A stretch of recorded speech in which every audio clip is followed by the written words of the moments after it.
Welcome to a world where magic bends to your mind's whim, and all that you need is already within your spirit, here on Spells and Scepters.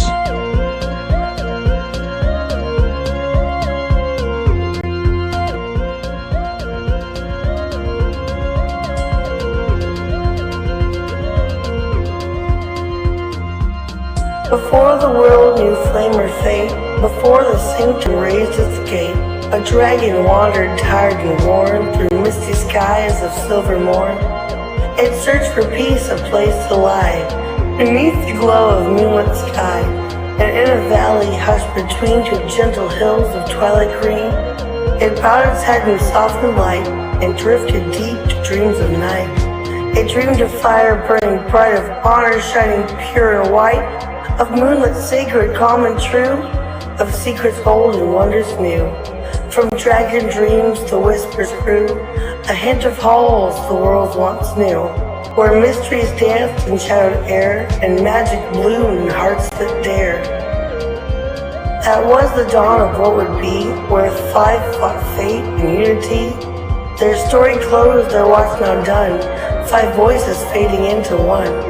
And so I speak across the yore, to those who brave what lies before. Oh, hero born of flame or field, of moonlit craft or truth concealed, step forth, past revealed. Come soon, your fate unsealed. For now the sanctum stirs to see what new made legends you will be. The dragon breathes the dream once more, a calling through the ancient door. Hero before the past is through, the tale now waits to open you. Take clues I've left in mist and dew. Seek what is hidden, chase what's true. For the sanctum keeps its promise still. In silent halls and moonlit chill, it watches all you choose to do. And it's long been waiting here for you.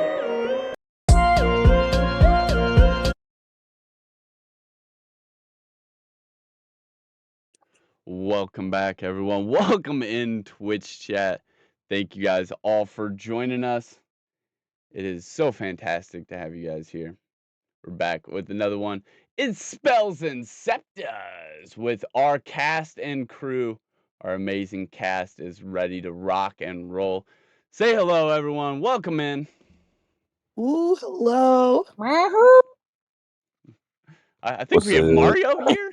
I don't know how we afforded that in the budget. But apparently we have Mario as a guest star as well. Guest star. Flourish, Nerd, Jimbo. It's an awesome lineup. Don't tell Nintendo. Yeah, awesome lineup. The cast and crew assembled, not at full power, but we know Savage is here with us in spirit, and we are there with him. Wishing you well, buddy. Feel him. All of us are wishing you well. Damn. All right, huzzah, huzzah. We're one episode away from our 10th episode, I'm pretty sure. This should officially be episode 9, I think. So that's fire. Give it up for episode 9, one away from number 10. And we are here at the module. The module is actually open. So that's fantastic. This is our first episode starting with the module open. So it's it's gonna be fun. I'm super excited. When we last left off, our crew had gotten together. They had all joined in a new alliance of friendship over being tested, their magical potential at the crucible of Aether here at the Resistance of Fate with Father Talius as their guide. They were sent on their way on a giant floating ship piloted by the captain, a spectral captain ghost with Polly, his spectral ghost parrot friend. With the two guiding the way, they flew across the skies towards Mistvale, encountering all kinds of fellow crew members and spiders. They defeated the spiders, made their way over the veil of mist, and narrowly avoided a crash landing, perfectly landing in the verdant courtyard, where they were escorted by Silith, who had been riding along the whole time disguised in some sort of illusion shadow magic that made him appear just like some regular guy with distorted features. And he was there the whole time, and he basically unveiled himself, walked out onto the bow, applauded everyone for their efforts, and then took them down the north corridor into the north dining hall, where everyone was given a book with a floating quill and basically transcribed all their information, their names, the classes that they wanted to take as their first year was coming up, and they got their robes. It was a very awesome, wholesome moment, and we left off with Vero uncovering this key that had formed from the silver ink on his letter. And as he did, he grew sick and weary. Being magically fatigued and completely out of spell slots, he grows dizzy as he collapsed to the ground. Him and Draylin both collapsing simultaneously. Silith kind of looks at both a little soft-heartedly. You can almost see in his eyes this moment of weakness before his eyes dart across the room and his strength redignifies himself. Two robed mages that are upperclassmen are ushering in as they're bringing in other groups of people that have also arrived in various different courtyards. Not quite archmage status such as Silith, but very, very high up in the ladder. Graduated maybe long ago or are in their 7th year, about to complete their graduation. Very high-ranking students or just graduated post-students. These mages come in quickly as they're hearing the sound of loud thudding, and they see Silith kind of just standing there undistinguished now, unfazed by this event. Each one of these mages separates across the room, one helping Draylin up and one helping Vero up, and then both of them escort them out to the infirmary. Silith kind of gives a head nod at the mages as they exit, looking back at him as if he didn't even call out for help or anything. Didn't even make a motion towards them. And this is recognized by both the mages as they hurry up and scurry out with each of the person they are carrying. All of the other applicants that flew alongside you guys, they now have to write down all their information and have it transcribed by these quills too. So you guys are just kind of like sitting, waiting, watching all this happen as various other groups of people you guys have not got to see start entering into the room as well. Some of them were led by a mage of very high ranking, but now 2 of those mages have disappeared. There appears to be 2 more high-ranking mages behind both of them who are ushering in 2 other groups. So there's 4 other groups other than your group that made it here on the ship from Father Talius.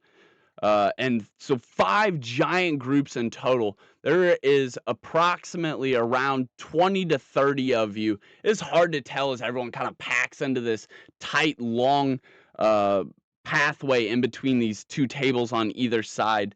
And as you guys get this scene taken in, as you guys get this moment, it is very, very briefly enjoyed. As that breath sets on you, as you even have time to start pondering what is happening, Silith shouts out, "Hey, everybody that was with me, continue down this hallway, follow after," and he begins leaving the room. All of your guys' applicant crew has clearly finished. All of these books and quill fold up and shoot up into the ceiling somewhere, becoming undistinguishable in this cloud-like surface that is floating over the ceiling. Disappears up there somewhere. All these books take off as most of the other applicants get into a line and kind of follow Silith. He takes you back to those dorms that you guys were introduced to as where you guys will officially be staying. And just past each of these dorms, there is these stone statues that stick out almost like a little gargoyle, but they look exactly like a little gnome, like a garden gnome. Um, and they're stuck up on these individual posts outside of this long hallway that you're passing by. Um, Silith stops at the fourth-most post. By coming to here and touching your gargoyle, you'll be able to enter into a space that is private to only you. Each of these spaces is equipped with changing, showers, restrooms, and he signifies for the first four of you to essentially step up and touch one of these gargoyles. And as the three of you do, one of the applicants with you may be filling in that spot where Vero would have been. The four of you can step forward. As you touch onto this gargoyle, it opens and you are able to step into a pocket dimension that looks like a white door that you're stepping through. There's no door handle. It is just a door that appears of spectral light just to the side of where the gargoyle is. Four of them, respectively, with a door, each the adorning to the right. And as you step through this door, inside there is a light space that is it is pretty well lit, but pretty dim looking, like grim looking. There is, stone walls, stone floor, no bed of any kind. There is an area over to the side that has some sort of like drain coming out of like a drain of sorts coming out of the ceiling and a drain below. Um, and a toilet of some kind, probably stone. Each of these rooms would look very jarring and blank at first. Uh, Even though Silith can't hear you because these doors are still open, he can talk through them. The doors will look jarring at first, rather bland, but you will grow accustomed to them, and them accustomed to you. Soon you will find everything you could imagine inside. Make yourself comfortable. And yes, as you would grow more comfortable to the space, even just settling in for a moment's time, if your knees buckled, even for a moment, you thought maybe could just sit down. Maybe like a stone platform would ascend out of the wall, making like a small little bench that you could sit on. Um, and these rooms are basically fully customizable to your whim.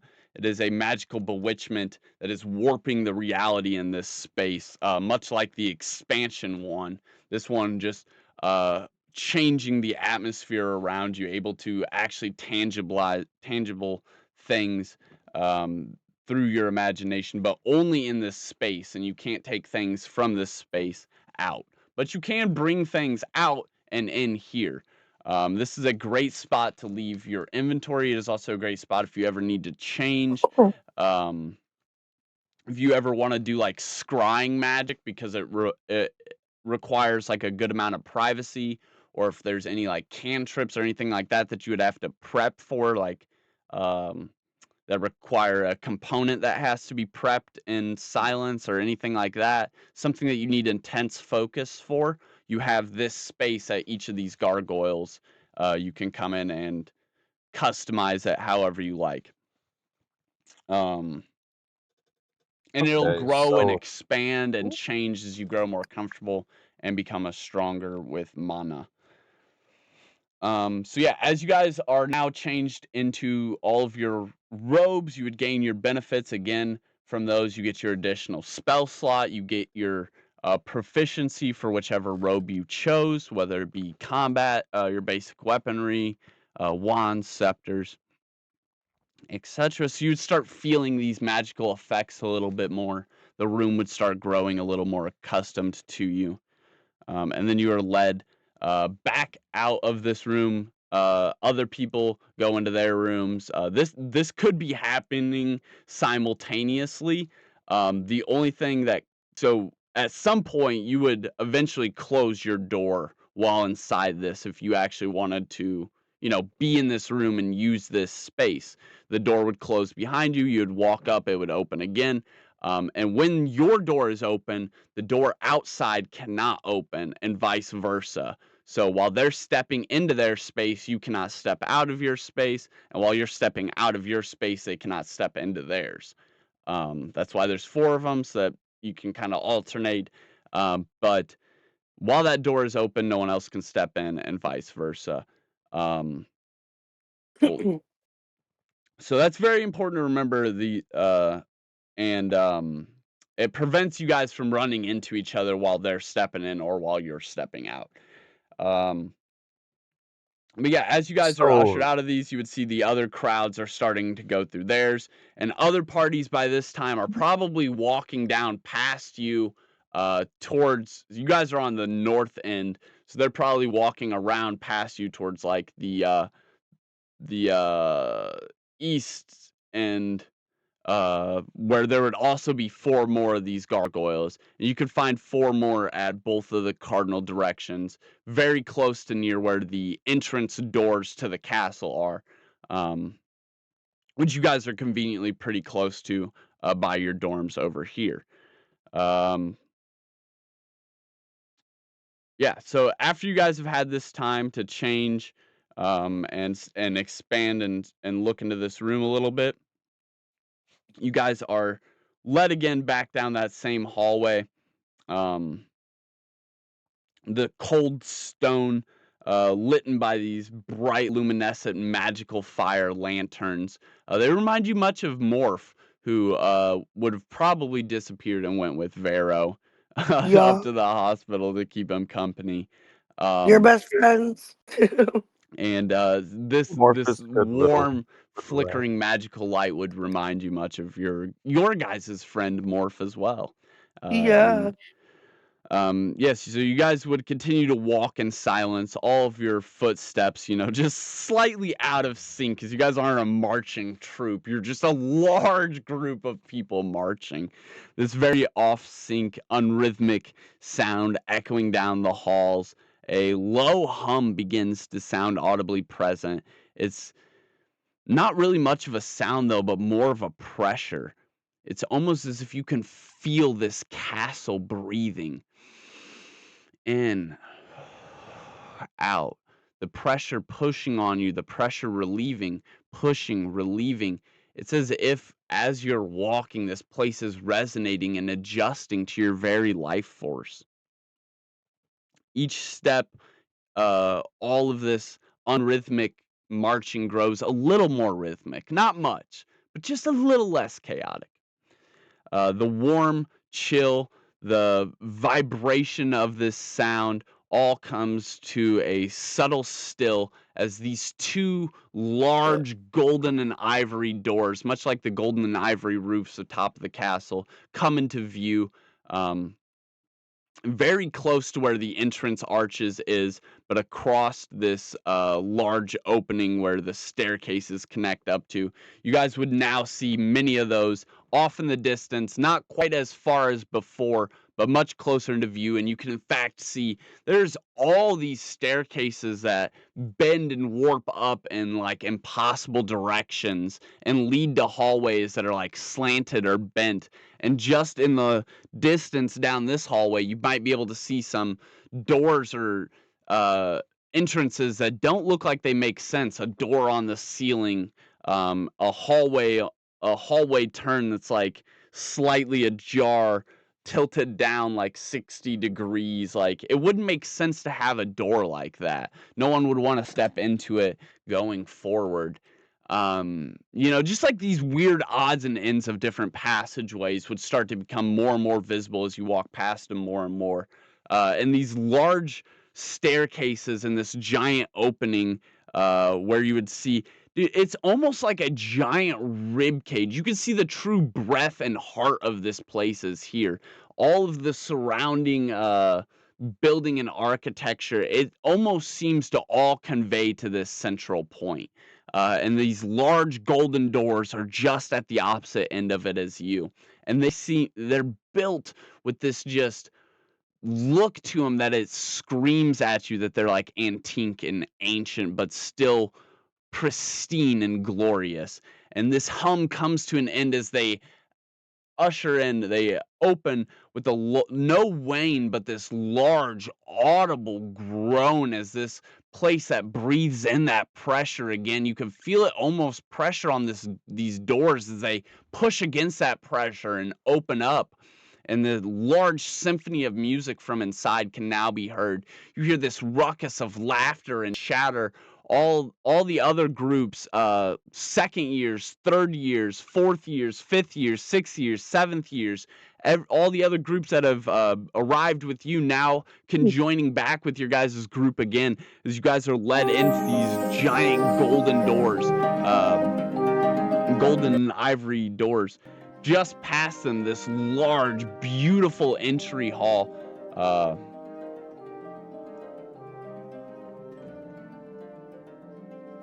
There's runes that glow faintly in every direction you could look. Ones that look deliberately chiseled away, and ones that are just so old they're worn. New glyphs that look like they were carved just yesterday. Glyphs that hang on stone beneath your foot.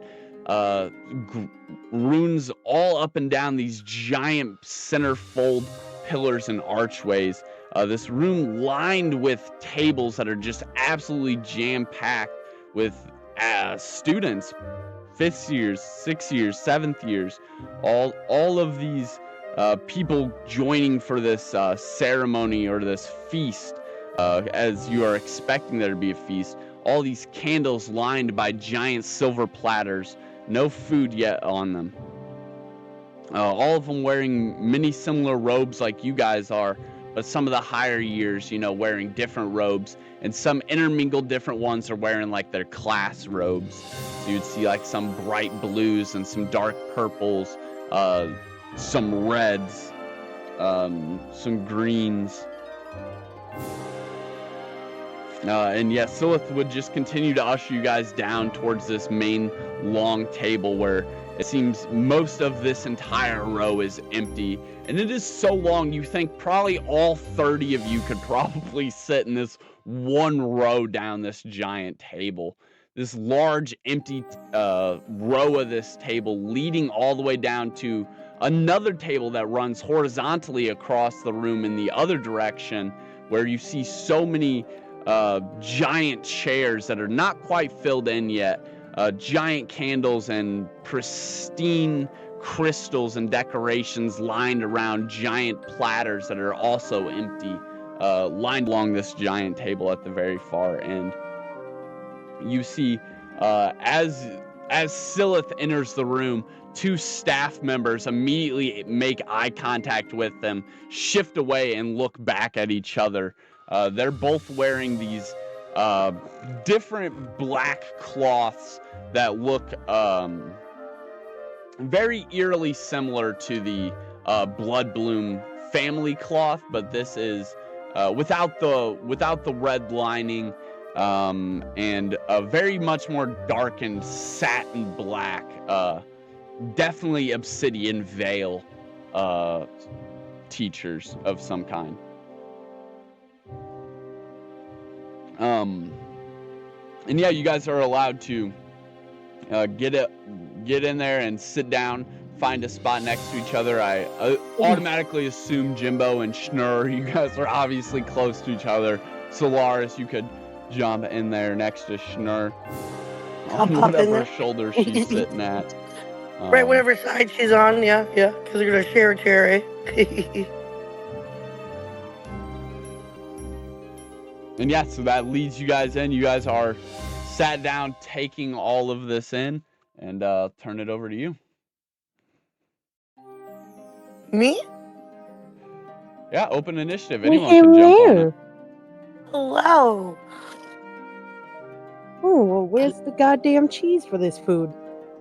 I don't know, but there better be some that shows up pretty soon.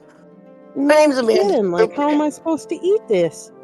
Yes. If there's not a bite of cheese on each piece, I refuse. I like your style. My bag. I like your style, Schnurr.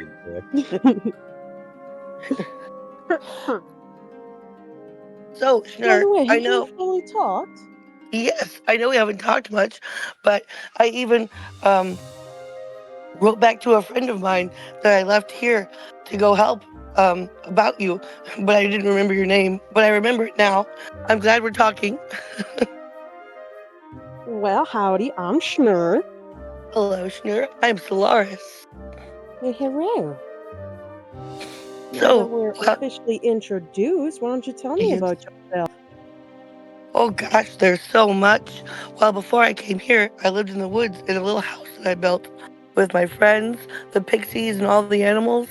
I came here to find, well, I came out into the forest to find the sun petal bloom, and I ended up running into all of you guys, Vero and Jimbo and you, Schnur.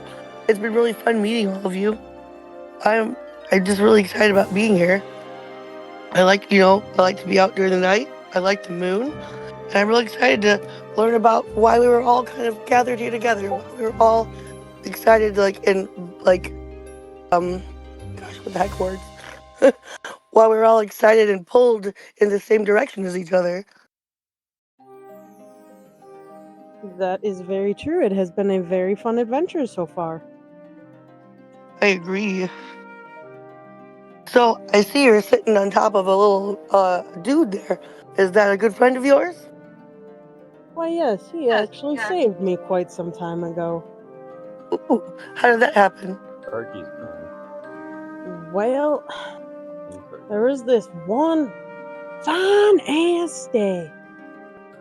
I was just minding my own business in the woods.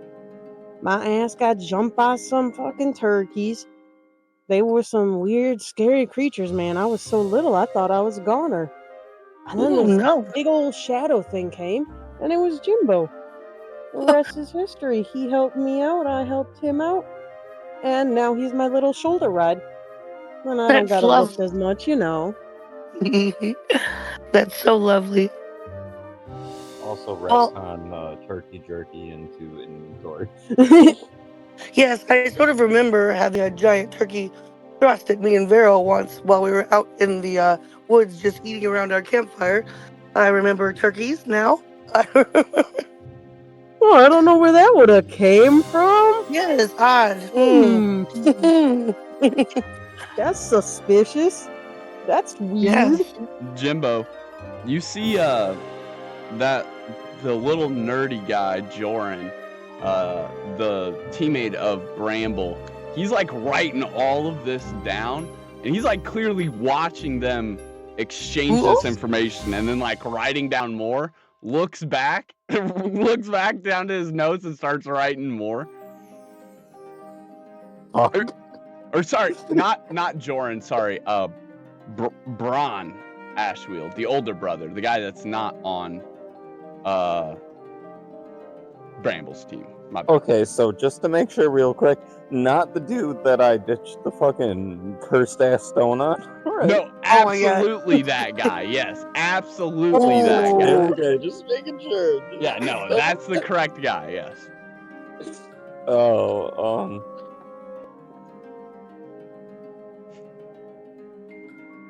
well, what's he doing? I don't know. He seems to be taking notes. You want to ask him? What are you doing? Yeah, I would like to ask him. I would like to see what's up. He's like, oh, I'm just taking notes. I've never actually seen a Fae before. A lot of my magic is, linguistical. So the more I know, the stronger I could possibly be. So I was hoping that they would tell me something about the ancient fairy, but this turkey creature seems pretty powerful. I was just taking some notes down about it. He'd even turn his notebook around and show you. He's just got like a drawing of what he possibly thinks this creature you would be describing is. It's like a really bad like hand turkey, like when I remember your name, you like right? trace your Bramble? hand and It's not Bramble, no.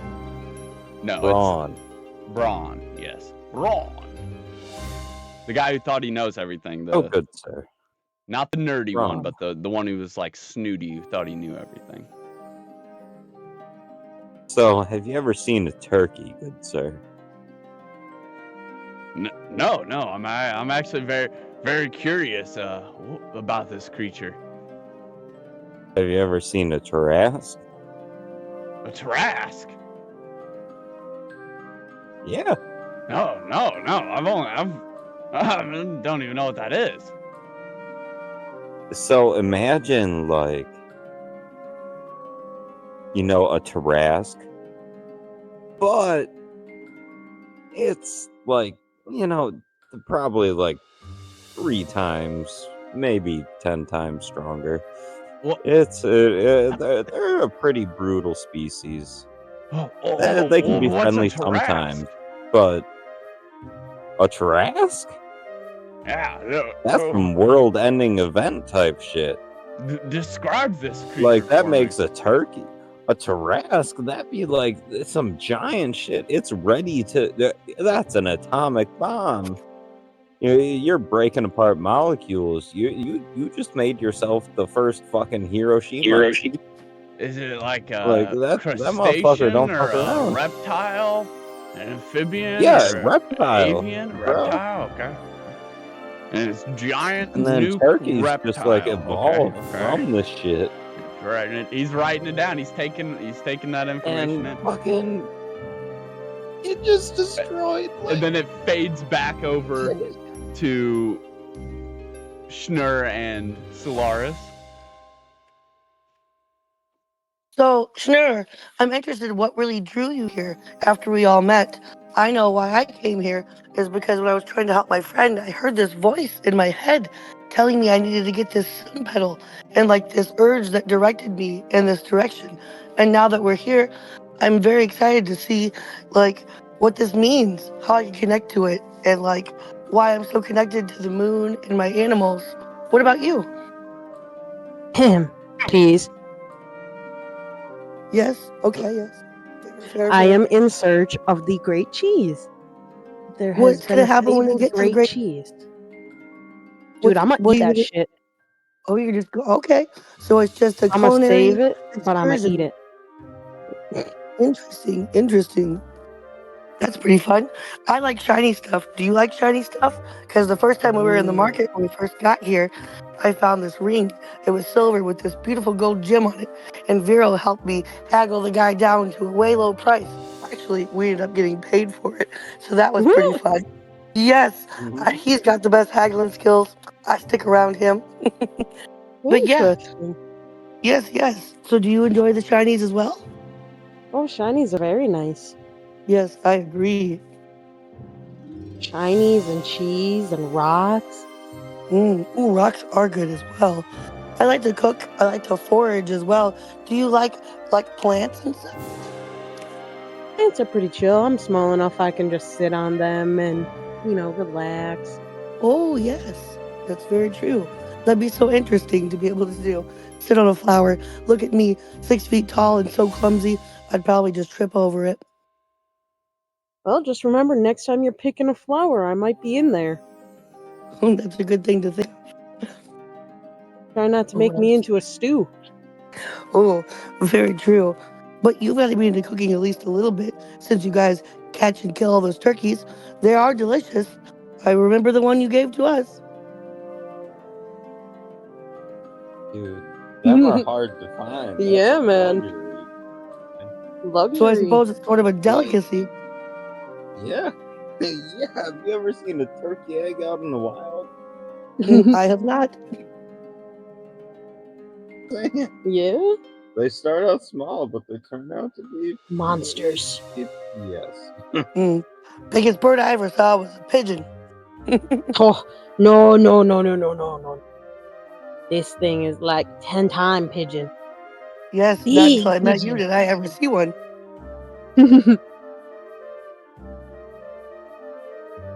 Permission to give dirty look to dude who's writing down notes. Oh yeah, Yeah, he's still writing like all I this was down, gonna like say. just going fucking absolutely crazy with it. And May yeah, I go up to bro and just be like, hey, you're a little bit too interested in this.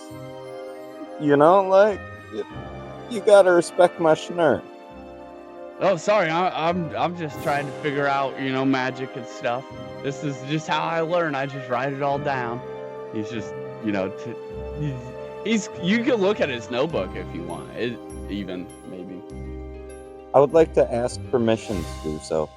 Yeah, he'll let you. He finds it interesting, and if you think it's interesting too, he thinks that's cool. So, Yeah, you see So it. I'd like to. You're in a section of the notebook that he's got like another piece of paper that's like hanging out, but it's like folded in half, so it's only like hot dog style, like horizontally a rectangle. And it's like hanging out almost like a tab, and it says summon creatures ? And it's got currently you're on a page where he's like drawn like a hand turkey, and tried to like visualize this creature that you guys are talking about, and he's got maybe some like notes off to the sides of the turkey. Big, giant, lays eggs. Any other visual concepts you physically listed of the turkeys? Not per se the turkeys. I'm more concerned that he's thinking about Schnurr. All right, you want to flip back a couple pages? Look what else he's been jotting down. Well, he's been asking about, like people obviously have interest in wings and things of the sort. So I'd like to, take a little gander through his notebook if he's okay with that. We're both looking for information. We're both. You flip back a couple pages. You wouldn't even have to go far, maybe a page. And there is a thing. It's fairies and fae. This would be in summonable creatures. Weirdly enough, there is a ritual, a pact you can enter to be able to summon a fae as if they were a familiar. Something you cannot do with any other class other than the Ready Ally summon spell, which takes a day of preparation and they have to be ready. This can just summon them to you at any time. And it is only available for Fae and Fairy, and he just happens to have knowledge about it. And you're in this like summonable creatures section that he's tabbed out, and so he would have information about this here.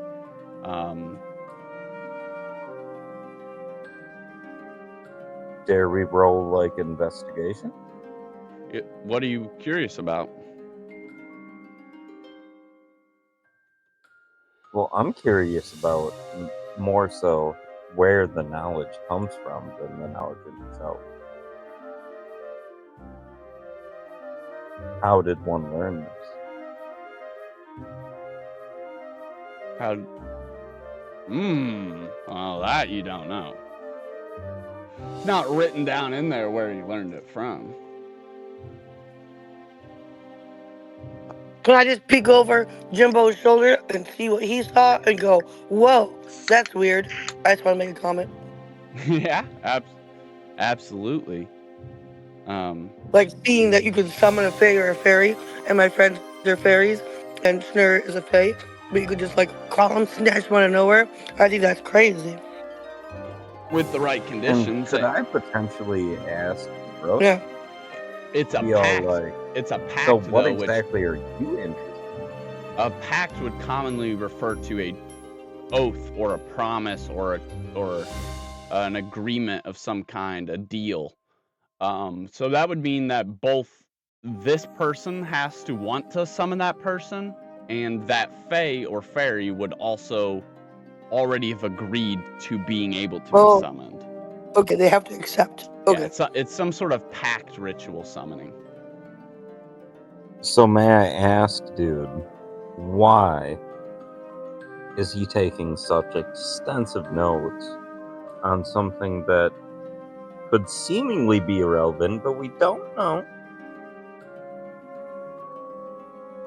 But just like, like we're already looking through shit. Oh, I thought I told you. I'm just trying to figure out what's the strongest creature I could summon for a familiar. Information is power, and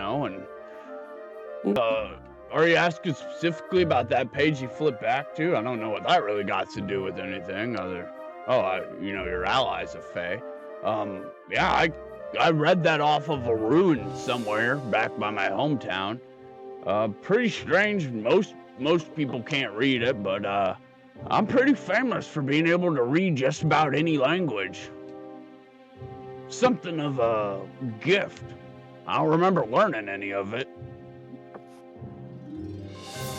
So, May I ask you to read the inscription upon my coat? I already know what it does, but I'm curious if I can challenge you.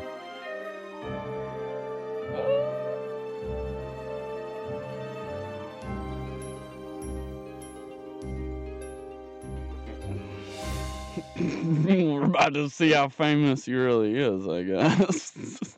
Yeah, goddamn. Where? What? Yeah, I guess we're gonna see I how challenge famous he really you.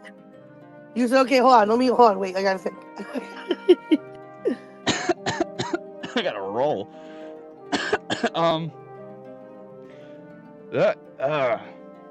That's funny. That's what language is that?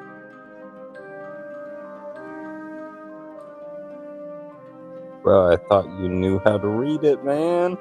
It's it's like just one symbol. I don't it's like I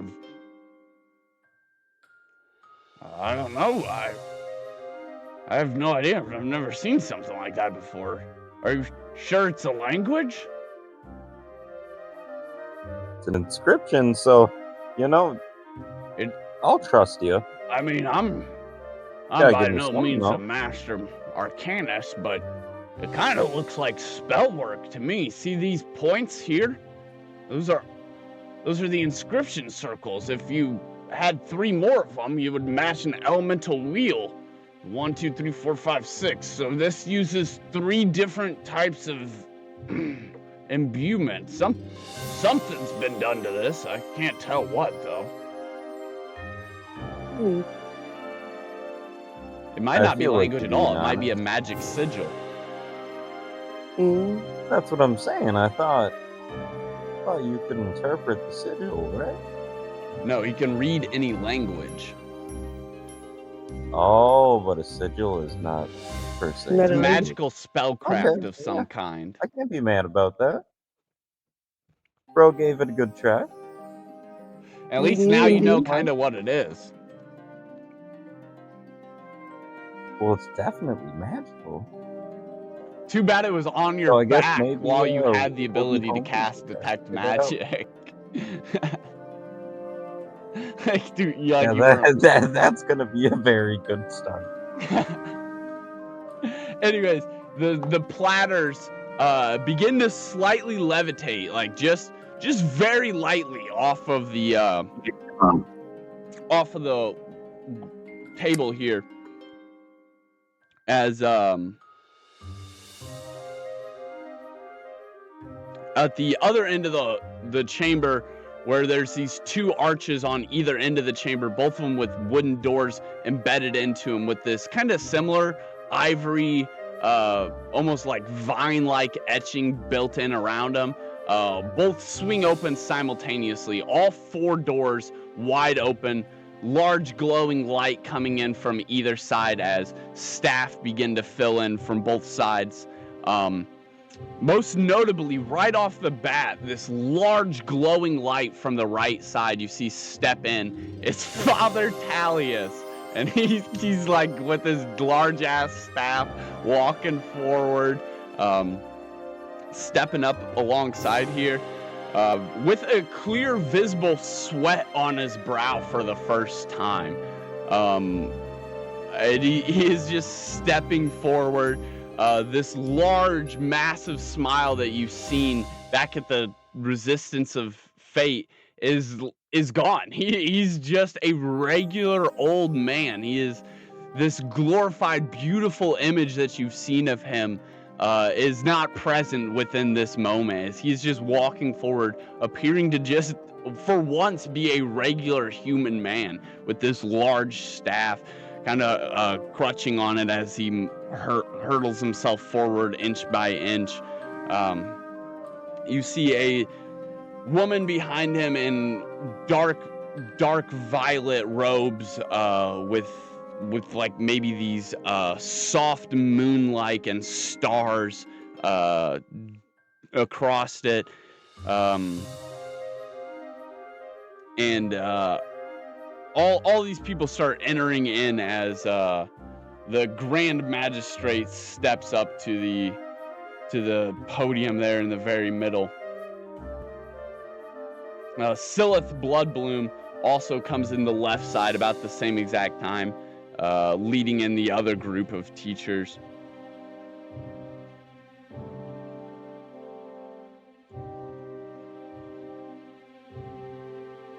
There's a human male, about 5'5", short, dark black hair, long red robes, bright. The symbol of the luminary flame adorned in the middle back of his robes. Bright colors imbuing from his face in both blush and magical radiance. Accompanying and walking with him is Malleus Starbloom. She is in these long, dark purple robes, blue undertones in the vest or whatever apparel she is wearing underneath. It's kind of tucked away and hard to see. Also tucked away is her long hair, which is weaved up, and it has this almost like purple hue to it, kind of like Solaris's, but as much as she's really older in her late 70s or almost to her 80s, so it's mainly dark gray with these purple hues running through it. A large stone construct, stonekin, directly behind the two of them, and also Professor Robes as well, accompanied to the side by a small elfling lady who is also much older looking, with a similar silver hair that is kind of tucked away in a similar fashion, but with bright white tips along the side of it, almost like frosted tips, but on this silver hair that she has tucked away. And she's wearing these predominantly blue and darkened satin long cloaks.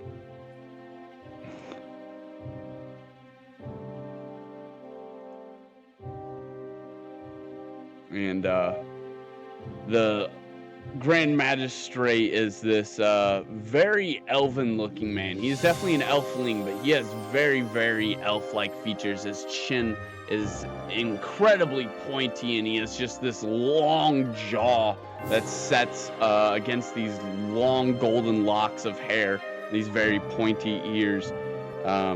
His distinguishing garments are like these bright golds wrapped up in a bright white fur around the neck.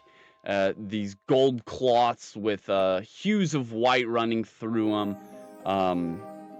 Going all the way down, large to the floor robe, a massive floating scepter behind him, almost as large as Father Tallius's staff, like a massive scepter for comparison. It's like half of his body, and it is gold with these ivory warping vines, almost like pointing at the top of it, almost like a 5-claw hand rotating around this glowing orb of blue and black light that's sitting in the middle of it, floating again behind him, just like while he walks.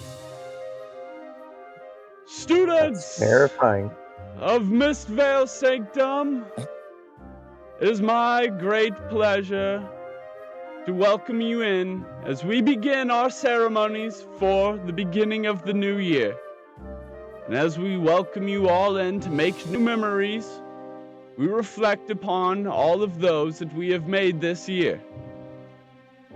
Thanks to all of you who continue to come and seek knowledge, those of you that foster your fate, those of you that cultivate a destiny acceptable, those of you that find the truth in why you are here, continuing our prosperity here. And thank you to the teachers, the staff that lead the way, Archmage of the Sun, Father Tallius, Archmage of the Moon, Silith Bloodborn, Bloodbloom. I, Solara Moonshadow, your Archmagister, am here, and a steel-plated knight steps to the side. You almost think it's Heimdall for a second as this large plated human steps up beside her. beside him. With our Legion liaison, Marshal Vilex Goldblond, this large knight opening his helmet, and you can see inside it is definitely not Heimdall. He is very rough looking, 3 claws across his nose and 1 scratching through his eyebrow. Thank you, Grand Magistrate, Marshal says. Many of you know what has happened since the veil piercing, but many of you may not know that the event 50 years ago has happened again. Not only but 10 years ago. The veil has pierced, monsters leaking out across our continent, not only on one side, but now on 2. This has been an event that the Legion has personally tried to contain and keep out of the way of most ordinary people's lives. But your Grand Magistrate has so kindly invited us to come here and begin recruiting students that already have fostered great strength in magic to help us with this event. Seek me out if you want to join one of our envoys and help us. We will be around guarding at different positions. Please try not to interfere with any Legion work, as we are here to protect you. Thank you, Mr. Goldblond, Solara says again. And with that, I want to also thank the rest of our staff. Ergo Embercoil, the head of House Embercoil, of the Luminary Flame, teacher of many classes here, Evocation Arts, Elemental Mastery, Scroll Work. I want to thank Sister Alawan Dunmark, our healing instructor and our head nurse. I want to thank Ergo Verdant. Professor Verdant is head of House Verdant, the family and the house. He is also a teacher here for both beast studies, and he helps out in the nature horticulture buildings. Luma Fern Whisperer, our head botanist. Nyx Valor, our lead shadow scholar.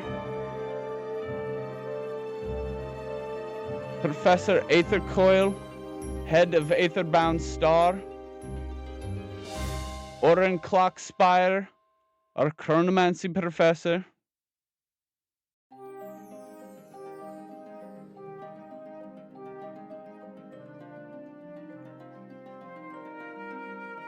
Natul Ashwheel, our alchemy instructor. Elowen Greypage, our archivist and librarian. Caretaker Moss, our groundskeeper.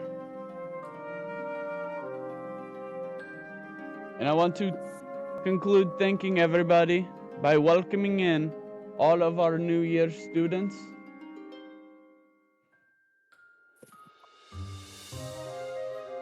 Oh wait, sorry, I have more staff and teachers to thank. My bad.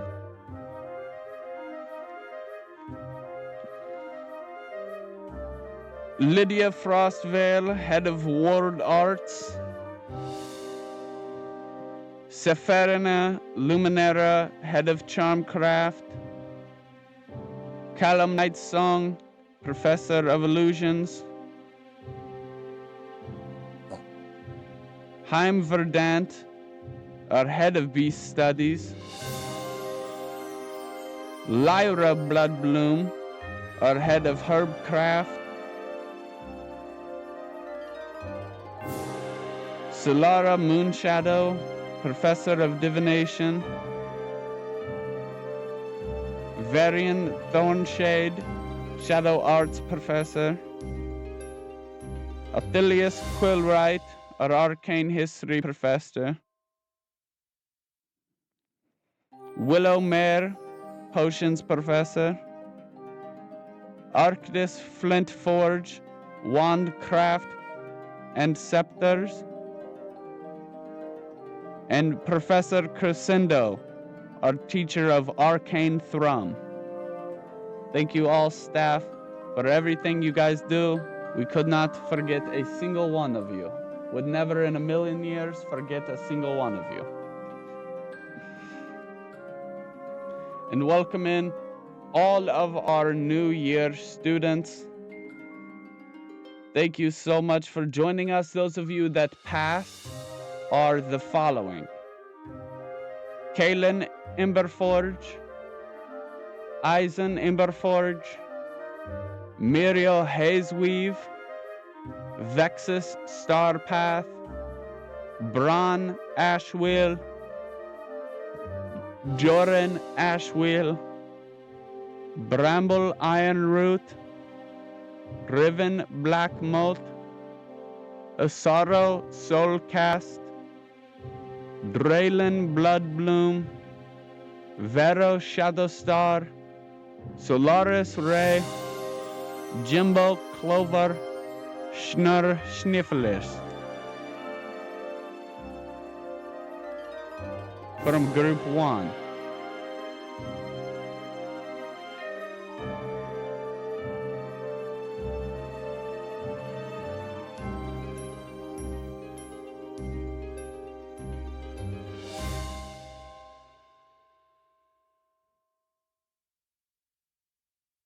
All right, so we got most of the names here, but not much of what they be doing. Good, because here comes a Yeah. lot more. From Group 2, Aelin Starro, Ryza Moonfall, Thornwick Vale, Irix Feld, Kale Imberlin, Oren Hollowbark,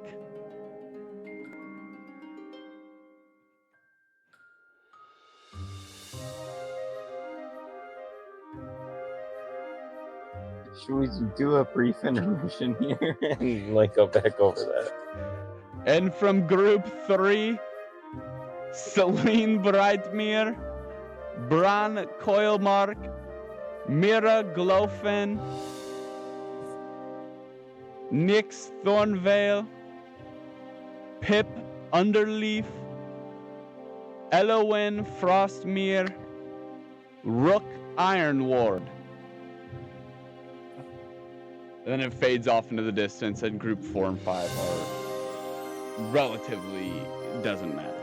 There just needs to be a lot of people for the trials, and we'll get into that at the coming up. But yeah, because that's gonna be super, super fun. We, instead of doing an intermission, I'll do you one better. I can send you the list of all the names, because you are our note taker. So if you missed any, I can just send you all the names. I'm not gonna repeat all of them again. That would be fantastic. Yeah. So there's I can a lot send you of the them. list, or you can I watch can't it write back. that quick. There's just so many that this is one of those where it's like just better to not have to repeat all of that for me personally. But That being is said, like I do all really the have groups, to do and I some appreciate like your guys' human patience for function sitting type through stuff. that. Just a whole huge drop of names.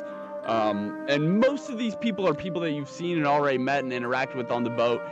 But some of the other groups are kind of interesting. You see a lot of different looking people, you know, some human, a couple fellow moonfolk, a verdant arcling, which is different than an ent. They just look human, but they're glowing with this green hum of nature. They got maybe like bees and stuff flying around them. Very, very attuned with nature. There's also a fire arcling, Kale Imberlin. His hair literally looks like it's on fire, like Ghost Rider. Couple Veilborns, a couple Elflings, Mira Glowfin. She is a Fae, one of the very few other Faes we've even seen at this point.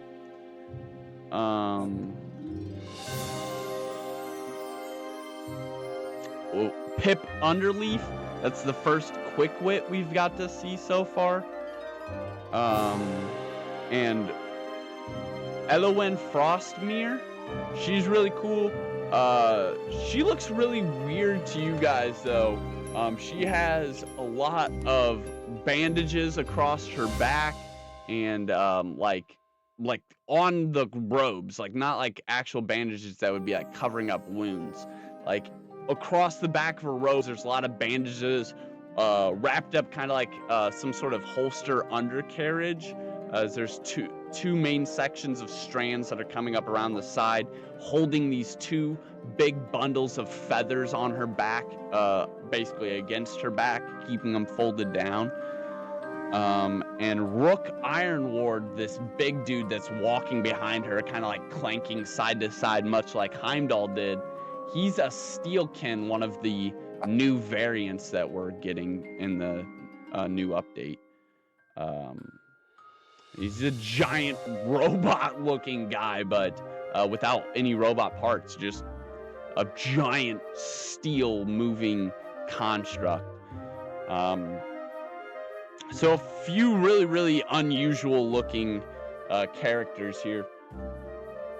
And that is the entire roster and all of you guys that are like jam-packed in here. You guys have second years and third years and fourth years and fifth years with you. So you would see a huge variety of basically everyone from this point. You would now be seeing elflings, you'd see Veilborns, you would see arglings of all kind, other ones with fire on them, and this magic like subduing the fire. Like this fire on them is living and being free, but it's almost as if magically, like you'd see it jump off of them, and before it can even get an inch away from their actual surface, it just dissolves into this glimmer, this bright blue speckled with white and purple that just disperses all magic that directly leaves your body, instantly gone. This room is just coated in this speckle. And as you guys look around and observe this through the darkness of these archways that are held up, much like when you looked up earlier and saw these giant floating clouds, you see giant dark black clouds floating around the shadows of these pillars, underneath where the glow of these hanging chandeliers of light would be, that it's not quite reaching the undersides of the arch. There's these stormy clouds that are like getting lit up with electricity as it runs through the cloud and zaps and jolts. It runs through these different storms, circling around the entirety of the room through these undercarriages of the archways, using the outermost part of the room where it conveys up to a corner at the very tops of the room and circling around this entrancing night sky up above you, where you see various different stars and galaxies and space just kind of like sprawled out there in this cosmic wonder above you.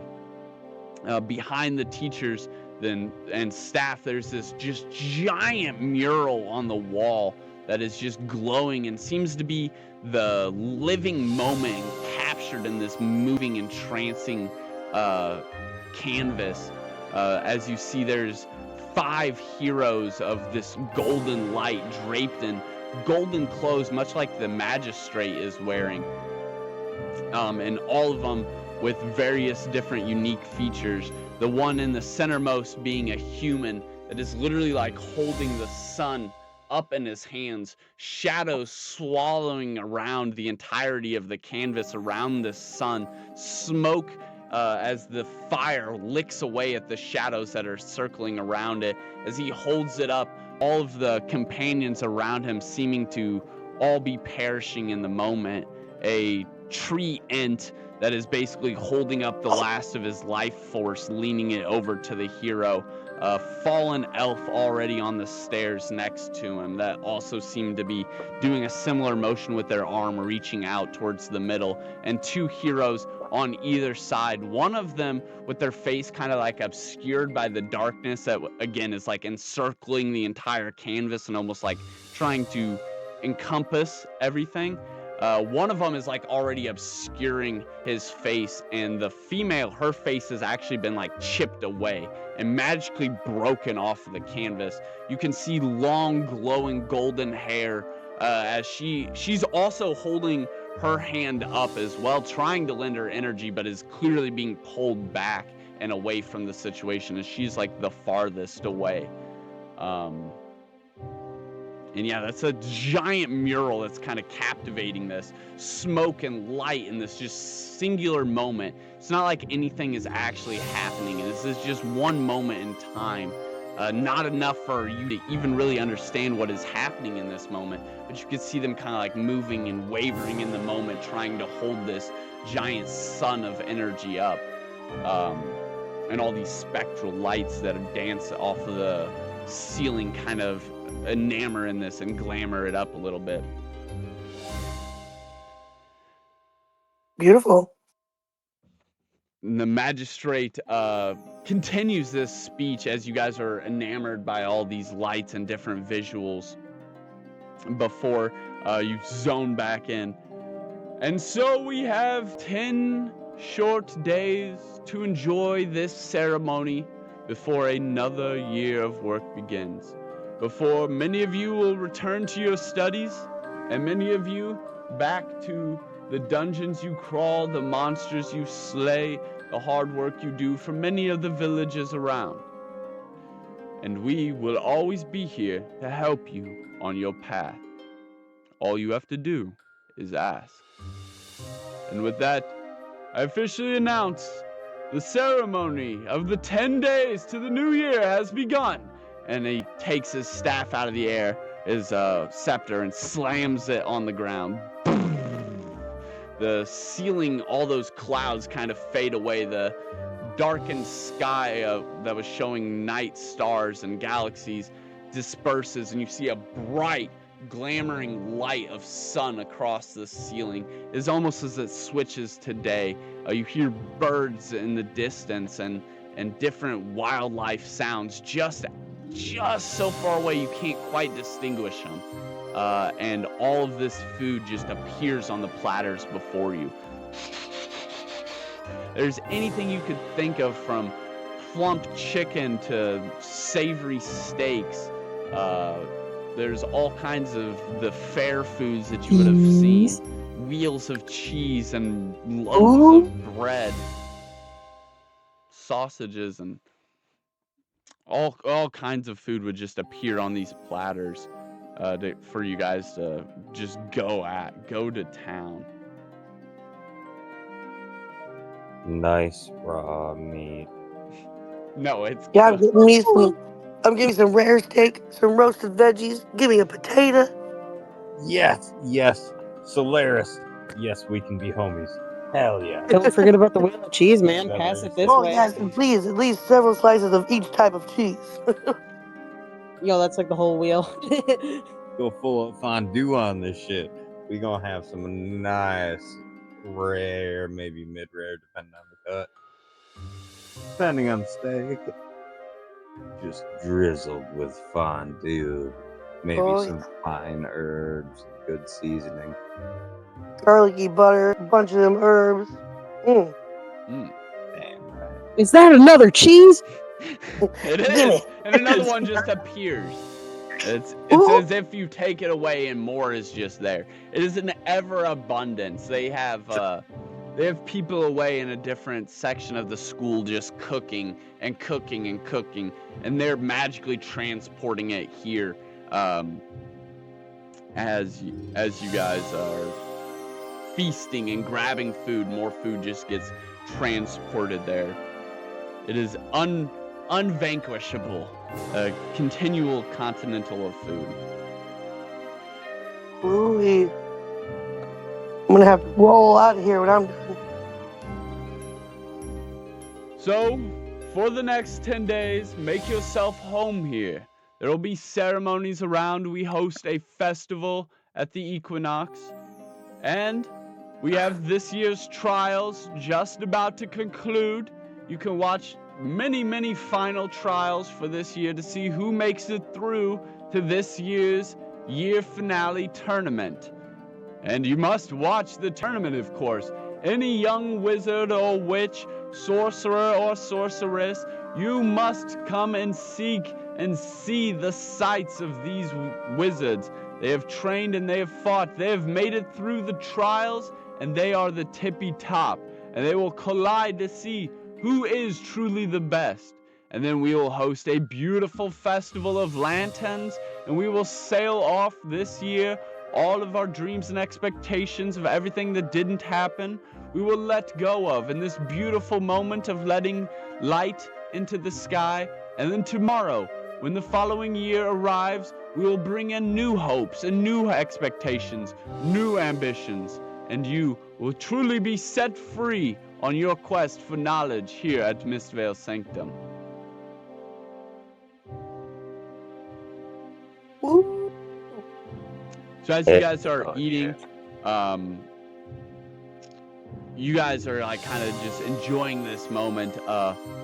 Bramble Ironroot has finished eating, and he takes a moment to kind of like excuse himself and walk over. Hey, Jimbo, heard you pass. He like smacks you on the back. What's up, Bramble? He's like, I was so sure they were gonna catch you. That was very sneaky. Oh no. He kind of like pats you on the back on like the opposite side that Schnur's on, but like just slightly hard enough to kind of like shake you just a bit. As he laughs like obnoxiously loud, and he looks over at Bron. He's like, "And you? How did you not get expelled?" He goes, "They gave me detention for 10 days. I don't even go to school here yet, and they gave me detention for 10 days." Bro, not even enrolled. It's only detention. It's fine, man. And Bramble's just like, oh. Like you only had some like nuclear rock in your pocket or some shit. He's like, I still just can't figure out where it came from. And Bramble just starts laughing. He's like, well, a little birdie told me your friend should be just fine. I heard him and Draylin got into quite the little scuffle down below deck, huh? Let's hope you got half as much fight in you. Bramble is going to be my best friend. Well, obviously, except for Schnur. You can't argue. I'm her bitch. Damn straight. He's like, well, he grabs a big ass like turkey leg or a chicken leg. Like rips the chicken leg off the plate in front of you, and he like grabs it, takes a bite out of it, and he's like, I gotta get going. I gotta find a place around here to pot some plants, if you know what I mean. And he looks around, makes sure none of the teachers are watching, and he just walks away. Let us know, brother. Just straight up, no, can I leave? Nothing. Just kind of like looks around. He's like, yeah, I'm good. And he just takes off to find a place to go pot some plants. Pot some plants. Yeah. And that leaves you guys. As you guys are sharing this food and stuff, I'm sure you guys are thirsty. Any favorite drinks? Mead, a wine, a juice, anything lavish that you haven't been able to find? Just simply think about it, and you would find that it will fill full in your goblet. Anything within reasonable expectation. I want wine with honey. That's what I'm drinking. A little bit of sweet wine.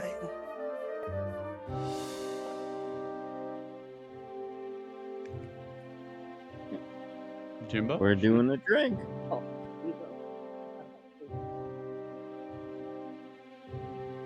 You know, I would love straight booze with the chase, if that's acceptable. Do I get Sure, 2 you cups could or no? you could absolutely reach over and grab Bramble's empty goblet that's just like sitting there because he got up and dismissed himself. You could grab that and fill it up with like a drink of your choice, and then grab your other one and fill that one up with a drink of your choice. Okay, so what did Bramble get grab? It's just an empty goblet. Okay, He didn't grab anything let's to just drink. say He we're just doing fucking screwdrivers, so we're gonna fill his shit up with straight up OJ, okay. and then I'm gonna fill mine up with straight up vodka, and then Bramble and I are gonna be best friends because we would just be sharing a drink, and then obviously Schnurr gets her choice in the thing. And there's a goblet there for her. However, it's the same size as all the other goblets, so she's Hell got yeah. so she's like She's gonna get down and sip I it don't like know a how for that- bobbing for It's gonna be a apples. pool. Yep. Let's see. Let's Sticking see. your toes in the water. I will take your finest aged cheddar. What were we thinking? Whiskey. We'll make it a whiskey. Yes, yes, they have those here. Brown Okay, yeah, cheddar. it's magic, sure, yeah. You imagine it and it's just like Brown cheddar liquid. yeah, and you guys feast and drink, and now would be a perfect time to exchange any expectations. Maybe even role play it out with each other. What do you guys think of the place? What are your things that you're hoping to accomplish here? Share those with your fellow party members. I that you've expect now you all to successfully let me met. know where there's cheese. Okay. Well, I would like to. I feel like Solaris should go first because Schnurr and I have been traveling for a long time. Well, So I definitely we're know. very familiar with each other. Yes. We don't really know what you're all about. We have an idea. I'm like, definitely what do you interested in stand being for? here. You know, find out what all these, like, sometimes I have these thoughts, these feelings in my head. Something's talking to me. Figure out, once I got here and I touched that stone that we all touched, I saw myself as a child. And I don't remember my childhood very well, but I saw myself as a child with my mother and this orange cat next to me in my little crib bassinet. And that's really like the first scene of my childhood that I've been able to remember since being an adult. So it's drawn me here. I'm quite interested to see what this place can tell me and what I can find out about this place, about my family and my history. And also, I'd like to find some cats. You guys like your cheese, and so do I. But I'd like to find some cats. That's been missing in my life. But I'm I here to do do think that. it was funny how we talked about that. like how we both wanted a specifically orange cat. Hmm. Yes, yes. Trying to find. See, we have more in common than we even know. But yes, I'm very interested in that. Being back with my creatures. It's been a while since I've been in my little hut in the woods, my house in the woods I built, and I haven't seen too many animals or too much nature here since we've arrived at the school. So I'd definitely like to explore that and also kind of find out where I came from, about my past. I'm excited to help protect, our whole world from these demon monstery guys leaking into our world. And I'm very happy to help with that. But I'm also quite interested to see just about myself, find out about myself and cats. That's pretty much me. It does seem like we're kind of waiting for Jimbo to get out of the infirmary. Like, we got to see what's up with him. Vero? And You yeah, said your name, Vero, dumbass. not Jimbo. Yeah, Sorry, my Vero. bad. I'll put you in there. Yep. Yes, I'm That's very my- worried about our good yeah, we- friend. I hope he returns soon. Vero. Because it seems like Schnurr and Jimbo are like a good combo, and it seems like you guys are kind of doing your own combo. Yes, Which is I miss very my good friend. He's always there for me, and if he needs me, if I got it, I'm there to help. Let's go poke him with a stick. Yeah, should- poke, poke, poke, poke. Do we have the opportunity to go poke him with the stick? Yeah, can we visit him? Yeah, you guys would. He's on a You pillow. guys will definitely be able to during the 10 days that are building up to this like end of the year festival and stuff. You would be able to make your way in to visit him. Probably not right now. If you wanted to try and sneak away, maybe. But We better keep an eye on what's going on around here. while you guys are talking about the cats and stuff, the one elfling that had like all those white garments on her, and the etching that was on this like scarf she was wearing is like all around the border of it was like ancient fairy language, like the actual language, not the fey magic, like the actual language that fairies would have wrote in. She comes up and she's like, "Oh my gosh, I love cats," and she's like, Ooh. I just had to see you. I'm so sorry. I can't believe it. I come from such a small village, and I knew that they were real. And she like starts grabbing Schnur's like the tip of her wing, and she's like examining Oh it. my And she's God. like, "Oh my God, you really can see through them." It's like No touchy. Yeah, she's just kind of been lurking in the background, waiting for her moment to disperse all of her enthusiasm. She's so excited that Faye actually exists. And yeah, she's here, and she's like, her name was Riza, by the way. And yeah, she's so happy to like see a Faye. She comes in with this crazy burst of energy almost out of nowhere. Can I tell her thank you for your interest in my friend, but you're in the personal space bubble. Oh, sorry. And she like waves her hands up in the air, disarmingly, and takes a step back. And she like leans forward with her head though. Like she takes a huge step back, but then like leans back forward with her head. Her eyes like almost bulging out of her skull. She's like, "I have heard all of the fairy tales. I mean, all of them, you know, about the Forest of Doom, and about the two sisters, and about the 5 heroes." I would like to scurry onto Jimbo's other shoulder. And like peek around the side. That's immediately defensive. Okay, yeah, I mean, like, she's just like trying to like huddle towards Schnurr, like stay the fuck away from this motherfucker. You take immediate defensive posturing, and even Jimbo kind of like leans forward with his other shoulder now, almost in a defensive posture. You're even just a little farther back, and she is not picking up any context clues here. She is totally unaware socially. Oh, she's autistic? And like her eyes are just like hyper focused. She's like, "Okay, well, I'll be around. Hopefully we could talk sometime. I hope we have a bunch of classes together other than our 4 main classes that we'll definitely have together because we're first year, so we're definitely gonna have evocation and ward and charmcraft and illusion. And what did you take as your pick? As your lectory?" I mean, personally, I picked stay the fuck away from Schnurr. That's what we're doing. I'm just gonna like go straight out and be like, I don't trust you, man. I mean, fair enough. She's too interested.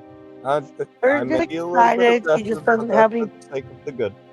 She just has boundary issues, I think. But I think she's nice.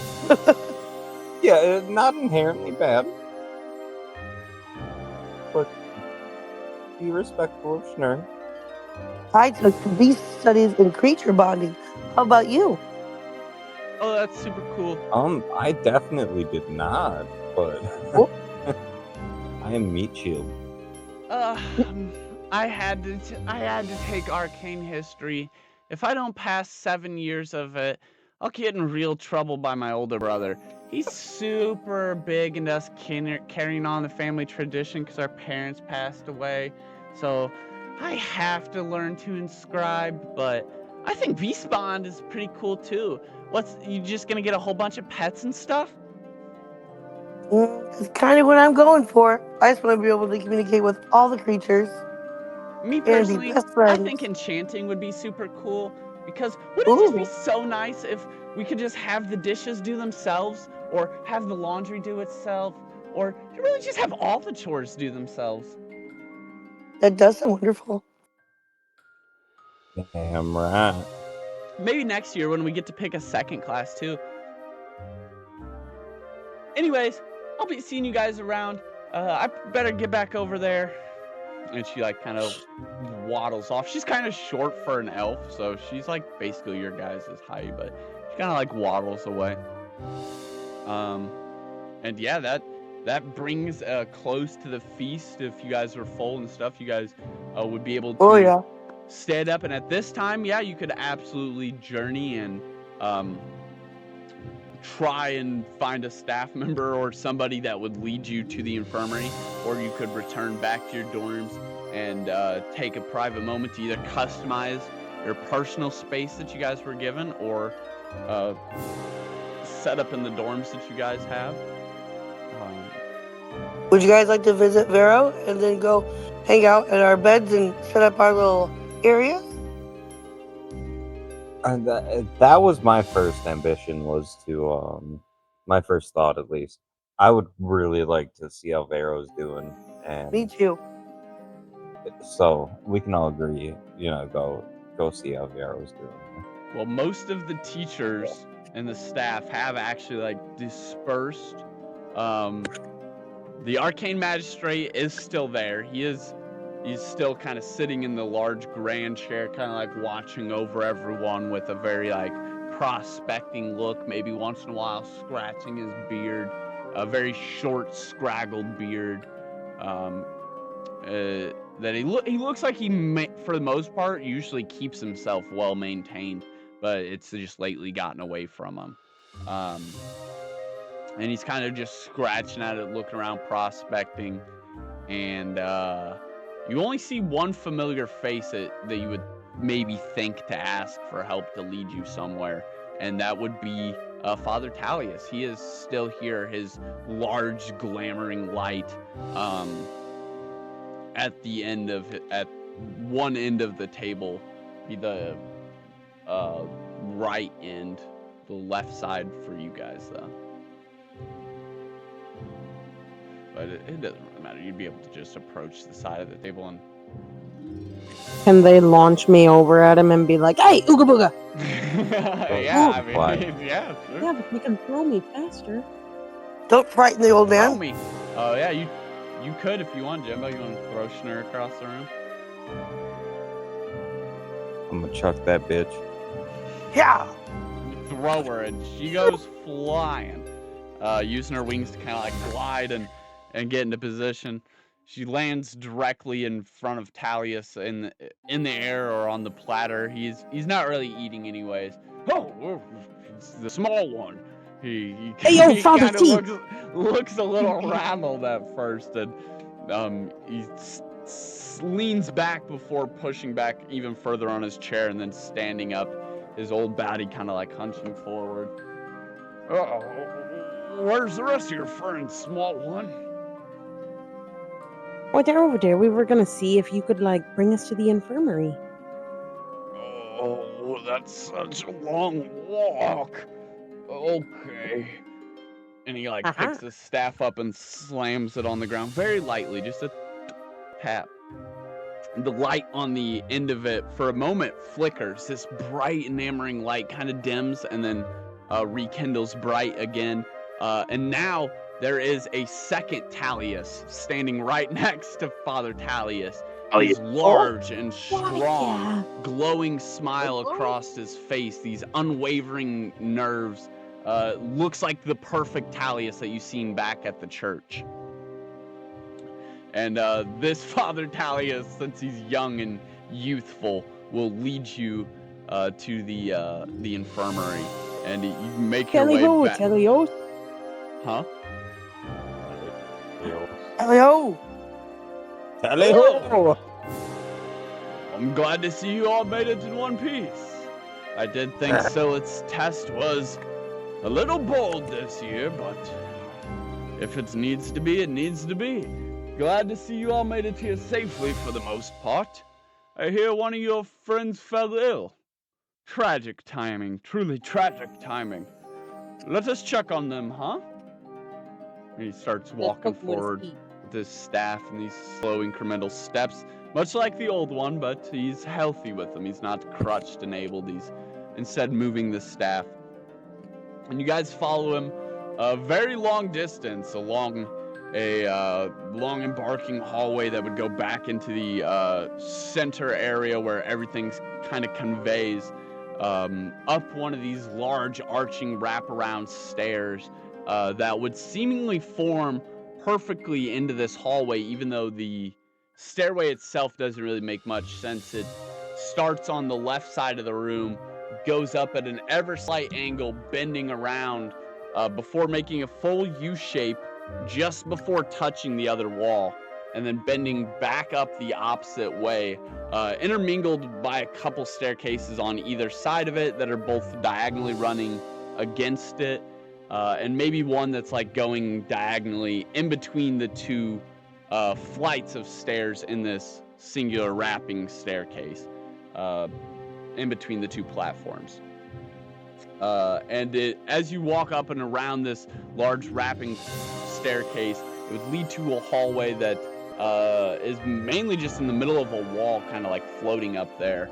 But the staircase is now aligned to it, and you would go up this staircase, down another long stone hallway with this magical, glowing, flickering light along the sides, lined in these lanterns, before reaching the infirmary at the very, very end of this hallway. This is probably like a half-hour walk, with Father Tallius going so slow.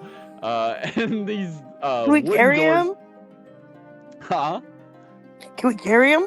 No, you can't carry him. He's just old. Okay, fine. I mean, he's like, this is yeah, he's moving as he would if he was old, but his body's not really impaired. Again, piggyback ride. Yeah, he's just walking. He's just strolling, and it is a very long walk. This castle is huge, and at the very, very end of this hallway, there are these wooden doors embedded into an archway in the wall, covered in this ivory, almost plant-like vines that are sketched into the wood doors, and they swing open as you walk up to them. The runes alongside the archway starting to glow faintly. You guys step through, and inside there's a line of different beds and cloths covering them, most of them empty, but two of them do have patients in them. On one side you would see Vero, and on one side you would see Draylen. Draylen. Yeah, just kind of like laying there like, fuck. And Vero is just kind of like probably pouting or looking very determined, or a mixture of the two emotions conveyed on his faces.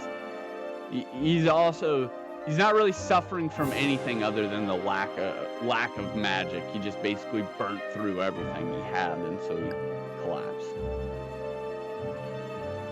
So he's not really sick or affected. He's just waiting to recuperate, essentially. So we do really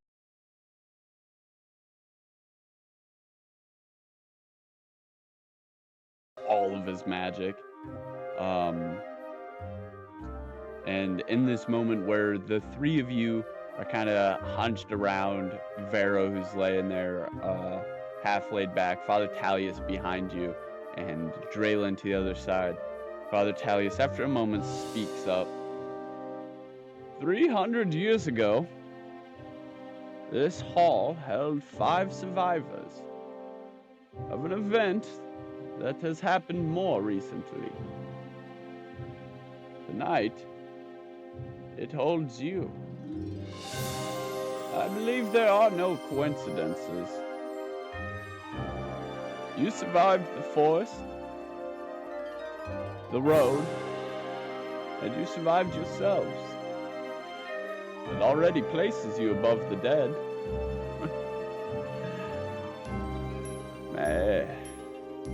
Your magic burns bright. Hopefully, you never consume anything you're not willing to lose.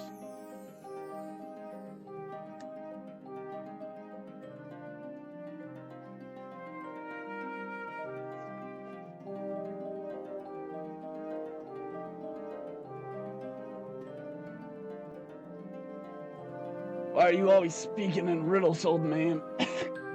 Could have told us that we'd have to defend ourselves. Draylon, coughs from over there.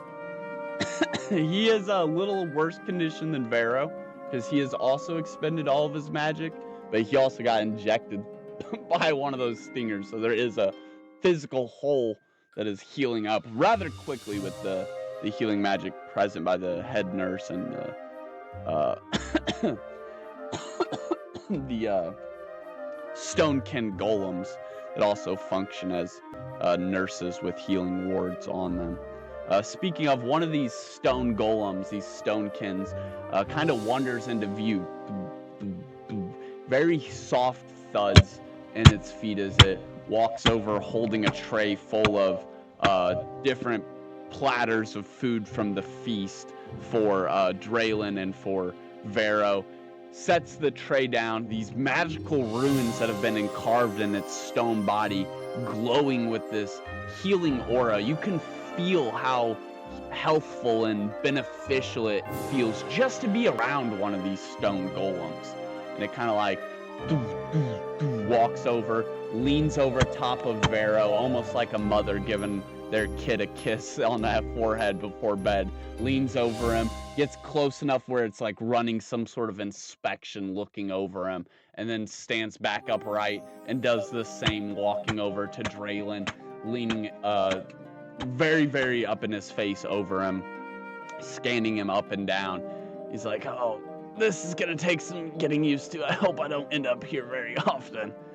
And it's just it studs a little more solid, almost conveying some sort of sass or attitude at that comment, and then it lightly thuds away.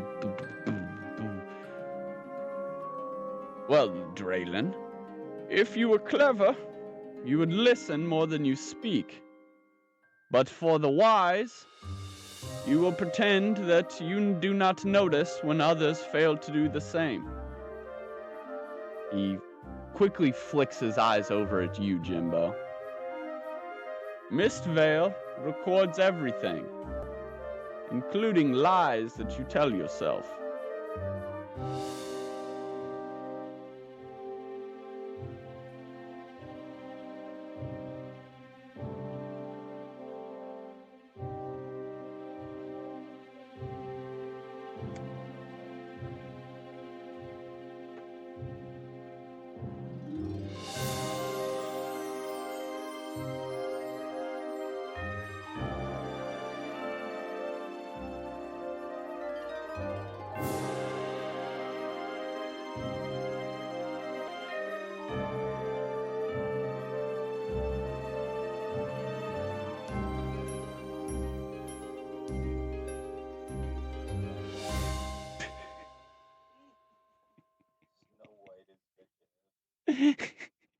He's awake, he's conscious. He's awake, he's conscious, he's half sitting up. He's just exhausted from mana depletion.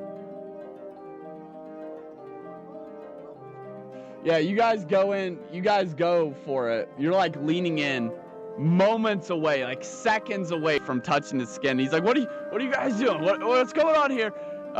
Before a sudden intrusion in the room, the doors barely having time to swing open before you hear the loud, audible footsteps as Silith makes his way in.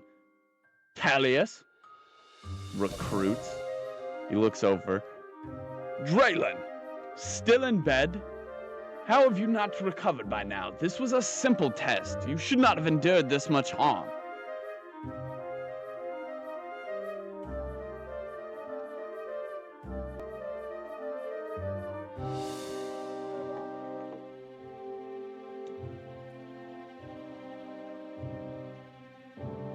As I was saying, Talius continues, do not mistake shadows for evil. It is merely the place that light refuses to explain itself. You will learn that here. That's an interesting convergence of you, Father. Why don't you continue? Tell them. Tell them that we've been expecting them. Only... And he blinks very slow and deliberately, his eyebrows locking back on Vero, before continuing back to Draylin in this soft gaze across the room. Fewer of you. Father Tallius almost winces at this notion. There is some unspoken tension heavily laying throughout the room. You can almost feel it. Well, we best let these two eat and recover their strength. I get the feeling they will both be just fine, and stronger for it. But it is true, we have been expecting less of you. And maybe it is a good moment to entrust you all to grow stronger in your ambitions from this moment. Because though there may be less of you, sometimes it is about value.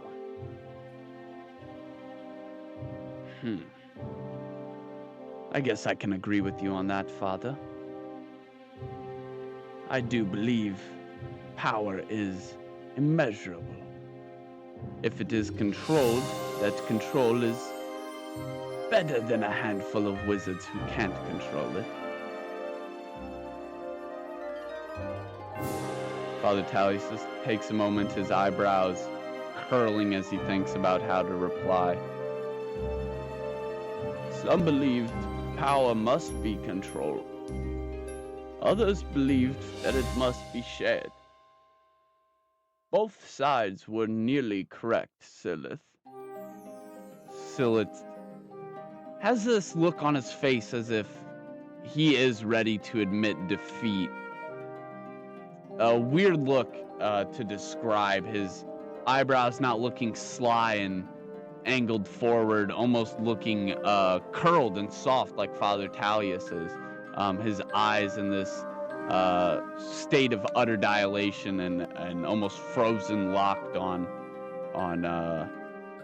Tallius before a soft smile returns to his face and he looks back at you. Well, we'll see what they do then, won't we? And he looks back at Draylin. He looks back at Father Tallius. It is getting late. Why don't you get them back and then meet me for a follow-up word? If you ask so, Archmage. I'll see you then, Archmage. And Silith steps away. You're now in the room with Tallius alone and Draylin and Vero. The nurse golem, the stone golem, Stonekin, has exited. Silith has exited. Tallius remains. Draylin's over there. Vero's near you.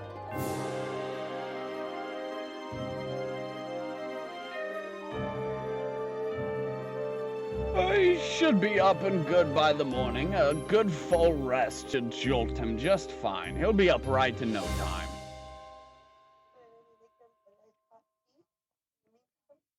Yeah, you could definitely make him prepare him a tea and leave that there for him. Yeah, absolutely. And then with that, he would be like, all right, let's get back, and takes you guys to the dorms again. Another long walk. I mean, this is like 30 minutes across the castle. Yeah.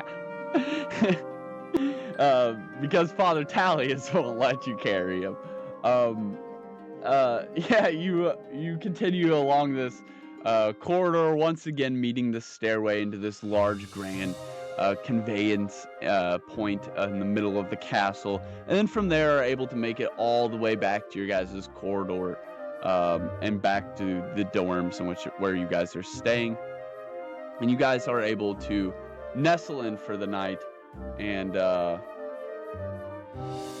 with that, we are going to call it. We're actually going to leave it there unless there's any further actions you guys want to prepare for the night that you would like preparing or doing while you're back at your dormitory room? I also want a tea. And you also want a tea. Random question, my good That is sir. all. All right. Is there, by any chance, in the dorms like a mini fridge or some shit so I can Ooh. store my cheese?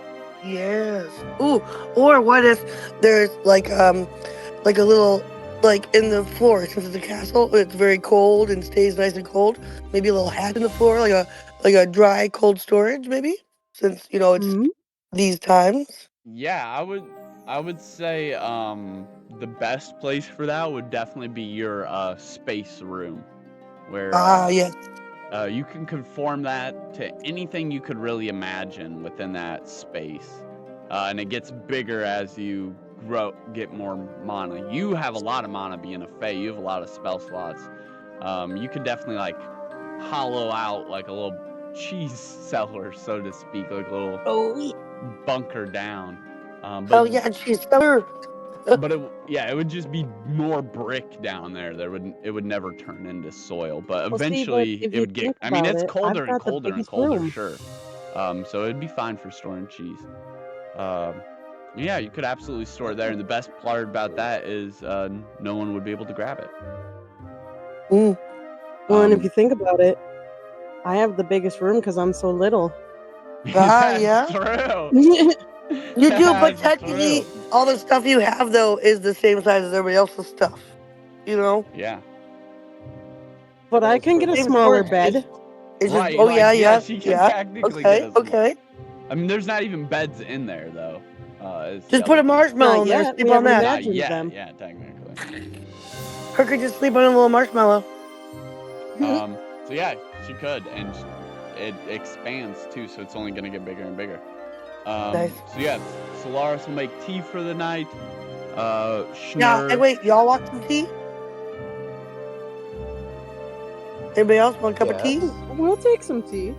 All right, Everybody everyone, sits cup of tea. around and enjoys a nice cup of tea, thinks about their journey, and Schnurr, you're able to store your cheese away there. Just remember, if you're putting all of it there, if you're storing it, you won't have it on hand. So if you walk away, you're gonna have to go back and get it as you want it. Right. So Yeah, I just wanted to like make sure I wasn't gonna store anything yet. Oh, okay, yeah. Fair enough. Yeah. Think about it. Yeah. Yeah, because you want to think about how to split it up and stuff. Yeah. Yep. So yeah, that is something you could be thinking about, pondering about, messing around with the space room, and just kind of getting yourselves into beds. There's all kinds of beds in the dormitory, and you just have to basically find somewhere to hunker in and call your own.